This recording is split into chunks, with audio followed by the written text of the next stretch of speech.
ಸಿದ್ದಾಪುರ ಪಟ್ಟಣದ ಶಂಕರಮಠದಲ್ಲಿ ಜರುಗಿದ ಸಿದ್ದಾಪುರ ತಾಲೂಕಾ 7ನೇ ಸಾಹಿತ್ಯ ಸಮ್ಮೇಳನ ಹಲವಾರು ಹೊಸ ಸಾಹಿತ್ಯ ಪ್ರತಿಭೆಗಳಿಗೆ ವೇದಿಕೆ ನೀಡಿದ್ದು, ಮೆರವಣಿಗೆ, ಉದ್ಘಾಟನಾ ಕಾರ್ಯಕ್ರಮ ಮೊದಲ ದಿನ ಸಂಜೆ ಮುಗಿಸಿದ್ದಲ್ಲಿ ಗೋಷ್ಠಿಗಳಲ್ಲಿ ಹೆಚ್ಚಿನ ವಿಷಯ ಮಂಡನೆಗೆ ಅವಕಾಶ ಸಿಕ್ಕಿದೆ ಹಾಗೂ ತಾಲೂಕಿನ ಎಲ್ಲಾ ಸಾಹಿತ್ಯ ಪ್ರಿಯರ ಸಹಕಾರದಿಂದ ಬಹು ಯಶಸ್ಸನ್ನು ಕಂಡಿದೆ ಎಂದು 7ನೇ ಸಾಹಿತ್ಯ ಸಮ್ಮೇಳನದ ಕಾರ್ಯಾಧ್ಯಕ್ಷರು ಹಾಗೂ ಗ್ಯಾರಂಟಿ ಯೋಜನೆ ಅನುಷ್ಠಾನ ಸಮಿತಿಯ ತಾಲೂಕು ಅಧ್ಯಕ್ಷ ಕೆಜಿ ನಾಗರಾಜ್ ಅಭಿಪ್ರಾಯವನ್ನು ವ್ಯಕ್ತಪಡಿಸಿದರು.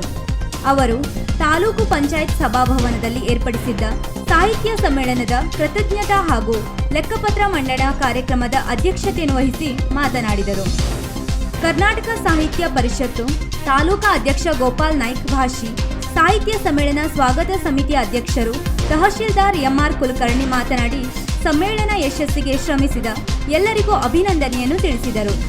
ಗೌರವ ಸ್ವೀಕರಿಸಿದ ತಾಲೂಕ್ ಪಂಚಾಯತ್ ಕಾರ್ಯನಿರ್ವಹಣಾಧಿಕಾರಿ ದೇವರಾಜ್ ಹಿತ್ಲಕೊಪ್ಪ, ಕ್ಷೇತ್ರ ಶಿಕ್ಷಣಾಧಿಕಾರಿ ಎಂಎಚ್ ನಾಯ್ಕ್, ಪಟ್ಟಣ ಪಂಚಾಯತ್ ಮುಖ್ಯಾಧಿಕಾರಿ ಜೆಆರ್ ನಾಯ್ಕ್, ಕರ್ನಾಟಕ ಸಾಹಿತ್ಯ ಪರಿಷತ್ ನಿಕಟಪೂರ್ವ ಅಧ್ಯಕ್ಷ ನಾಗರಾಜ್ ಮಾಳ್ಗೋಡ, ನಿವೃತ್ತ ನೌಕರರ ಸಂಘದ ಅಧ್ಯಕ್ಷ ಸಿಎಸ್ ಗೌಡರ್ ಗೌರವ ಸ್ವೀಕರಿಸಿ ಸಮ್ಮೇಳನದ ಯಶಸ್ಸಿನ ಹಿಂದಿನ ಪರಿಶ್ರಮದ ಹೆಜ್ಜೆಗಳನ್ನು ನೆನಪಿಸಿದರು.